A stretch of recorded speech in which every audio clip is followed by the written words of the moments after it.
अस्सलाम वालेकुम वीवर्स, मैं हूं हमजा मुमताज़ और आज मैं लेने जा रहा हूं 9th क्लास के मैथ्स का 9th टॉपिक। पिछले टॉपिक में हमने पढ़ा था बेसिक्स फॉर द एक्सरसाइज 1.2। उसमें हमने पढ़ा था मैट्रिसेस के कुछ टाइप्स। तो उसमें हमने पढ़ा था ट्रांसपोज ऑफ मैट्रिस। तो इस पहले सवाल में हमसे पूछा गया है कि write the transpose of the following matrices. So transpose of आपको उम्मीद है याद होगा the interchanging number of rows and columns. So इस क्वेश्चन को देखिए, हमें एक मैट्रिक्स दिया गया है P। उसमें ये हमारे पास रो है और ये हमारे पास कॉलम है।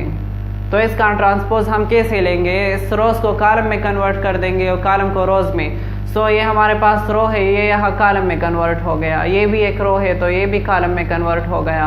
ये हमारे पास अब कॉलम है, ये इसको हमने कन्वर्ट कर दिया रो में। इसे भी हमने कन्वर्ट कर दिया रो में।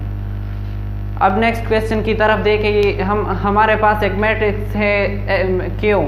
उसमें हमारे पास दो रो है और दो कॉलम। सो हमने इसका ट्रांसपोज लेने के लिए इस रोज को कॉलम में कन्वर्ट कर दिया और कॉलम को रोज में। सो ये हमारे पास रो है, ये हमारे पास कॉलम में कन्वर्ट हो गया और ये जो कॉलम्स हैं ये हमारे पास यहाँ रोज में कन्वर्ट हो गए। सो ये हमारे पास इसके ट्रांसपोज हो गए। अब नेक्स्ट क्वेश्चन में हमसे पूछा गया है कि which of the following matrices are the transpose of each other.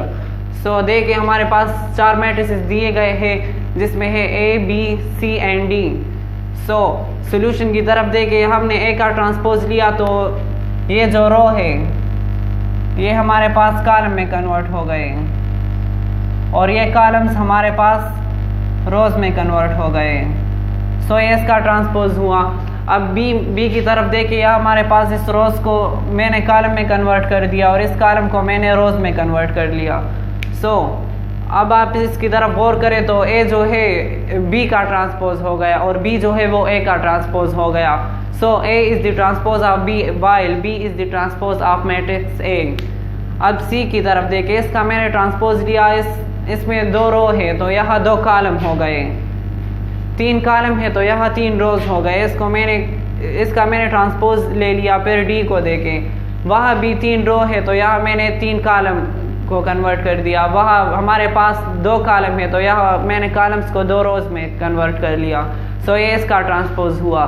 तो सी जो है वो हमारे पास डी मैट्रिक्स का ट्रांसपोज हो गया और डी हमारे पास सी मैट्रिक्स का ट्रांसपोज हो गया। So C is the transpose of D and D is the transpose of C. इसके एक ओवरऑल समरी लेते हैं तो मैंने इसका ट्रांसपोज लिया, रोज को मैंने कॉलम में कन्वर्ट कर दिया। तो हमारे पास आप इस टी को देख सकते हैं, ये हमारे पास ट्रांसपोज को जाहिर करता है। सो इसका मैंने ट्रांसपोज ले लिया। इसी तरह मैंने मैट्रिक्स Q का भी ट्रांसपोज ले लिया। फिर हमारे पास चार मैट्रिसेस थे, मैंने इसके ट्रांसपोज ले लिए। तो ए हमारे पास B का ट्रांसपोज था और B हमारे पास A का ट्रांसपोज था। इसी तरह C हमारे पास D का ट्रांसपोज था और D हमारे पास C का ट्रांसपोज था। सो बढ़ते हैं नेक्स्ट क्वेश्चन की जानिब।